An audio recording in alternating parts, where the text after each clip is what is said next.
inkinga mfethu. Okubaluleke kakhulu mntakababa ukuthi into ebengiyidinga mfethu ukusizakala ngokuthi ingaze kuhambe isikhathi ngoba manje le nto kahle kahle wena bhuti wami yenzeke last year 20 September nje ngiboshwa 20 September ngize ngaphume kwesibili ngomhla ka-12 November. Yabo, ngize ngaphume kwesibili mntakababa ngomhla ka-12 November. Ngiboshelwa into engekho baba, into engekho. Kahle kahle lana negazi lami ngisacela nje ukuthi lolu daba mfethu ngikuchazele lona. Mhlampe nawe le nto uzoyibona mfethu. Into kwenzeke kanje ke dlalami. Usuke kwadlula umama ebesisele naye emhlabeni ngo-2023 December samfihla ngoJanuwari. So mesimfihla ngoJanuwari kwawu-February, March, April, May, June. NgoJuni lapha ngisele ney'ngane zamantombazane khona lapha ekhaya. So zibe sezenza ngendlela yokuthi ziyaphuza-ke iphuza uphuzo lodaka mfowethu.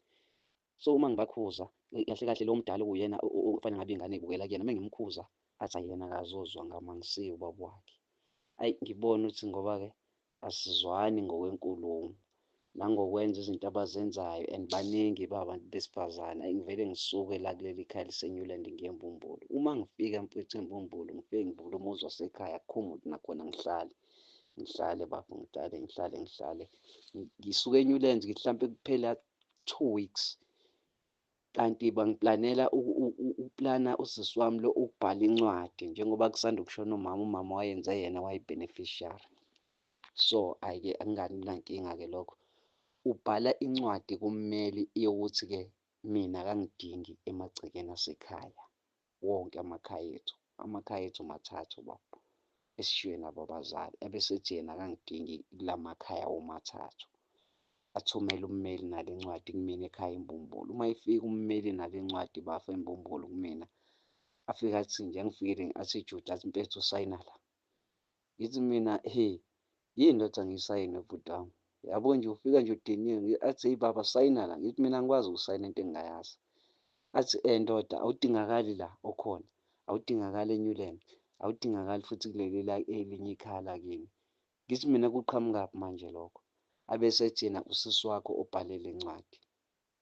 Ngithi mina bhuti wami ngeke ngize ngikwazi ukuyisayina leyo nto mina even umnikazi womuzi ohambe ekugcineni okuwumama wakhe vele but akabhalanga kuwili ukuthi kufanele yena axoshe abantu njengoba emenze i-beneficiary. Ngeke ngiyisayine leyo ncwadi mina.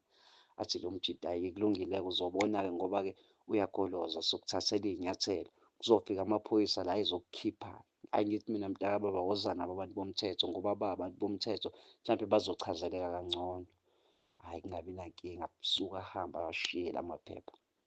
Ahamba mhlawumbe kwaphela 3 or noma inyanga. Ayi ngeke nami angamangiza inyanga mhlawumbe kwaphela 2 weeks. Kuvele kufike amaphoyisa.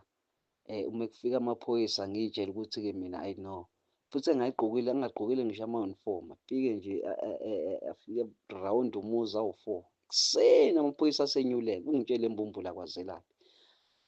Fika rawundi umuzi anokha. Hhayi ngivuke ngivule ngo-4 ekuseni. Abesethi yindaba ngibalekele ngingazocasha la. Uyabona? Ngithi mina kanjani ithini le nkulumo angiyizwa kahle ngoba yisekhaya la ngicashile. Bathi wena walimaza umuntu wena 2021, washaya umuntu walimala 2021 wena wabaleka. So-ke ijaji lakho-ke elaliphethe icala lakho libhale nayo incwadi ye-warrant of arrest ukuthi-ke sizokubopha. Ngithi mina iphi incwadi? Bathi hhayi incwadi ise-police steshi. Ngithi mina ijaji lecala lami liphi icala lami? Basho bathi leli walimala waxabana khona nomfana walwa nomfana wamlimaza. Ngithi mina ayibo lelo cala laphela 2018 webhuti wami lento engikhuluma ngayo into ya-2018 7 years kuphelile lelo cala laphela kwayi-COVID kwayi-lockdown 2021 bekudlula ubaba ongizalayo emhlabeni lo bathi leli cala ngilibalekele ngawo ngisekhaya ngikaze ngendawo kaze ngi-receive call-ke hlampe ethi livukile. Cha, livuka nje manje ngoba-ke sengingaboni ngasolinye nosisi wami lo. Lase liyavuka-ke manje-ke icala-ke selivuka icala alisabizi isibongo engangibizwa ngalo inkantolo. Uyabo? Icala kwakubheka mtolo. Uma selibuya icala selibhale isibongo esikwi-ID yami. Sekuyila 2021. Into engakashayi ngisho ilokhunjana bafo i-lockdown nalento le ye-COVID esifake isifonyo. Sasingakaye ngafiki nje ngisho leso sikhathi mfowethu baba. Yabo? Manje nginaleyo nkinga-ke qhawe lakithi ngokuthi-ke futhi-ke khona liphelile njalo nje leli cala 2018. Kunabantu abafika bathi bathole ifayili yami ukuthi ngiphelelwe yicala bafuna ukungiklerishela ama-fingerprint. Lowo muntu okuyithimba lika-Mr Dandala, khona u-Mr Dandala nje lo osematheni kuley'nsuku owenza i-fraud owummeli. Ngingazi-ke naye noma-ke wayesenza i-fraud yini ngefayili yami, ayithola eNewland East Police Station, wathola i-address yami kuyona ifayili weza kumina nayo ngqo.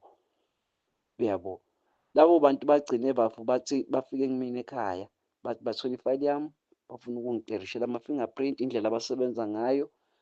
Bazongiklerishela ama-fingerprint, uma bengiqeda ukungiklerishela ama-fingerprint bazonginikeza imadlana encane eyisinxephezelo sokuthi-ke bengade ngi-attend i-case ngayiwina. Ngathi mina hayi no, anginayo inkinga-ke nalokho kwemali, but ekubaluleke kakhulu kimi njengomuntu odrayiva ikhumbi iy'thupha. Ngingajabula kakhulu ukungiklinela iy'thupha. Bathi hhayi-ke kulungile-ke.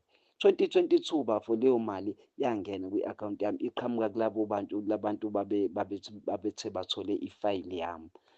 And ngaya 2022 eDurban Central ngiyohlangana naye ummeli uDandala. Ummeli uDandala into eyenza ngibone ukuthi ifayili yami ikuyena kwakuthiwa icala liphelile kuyona.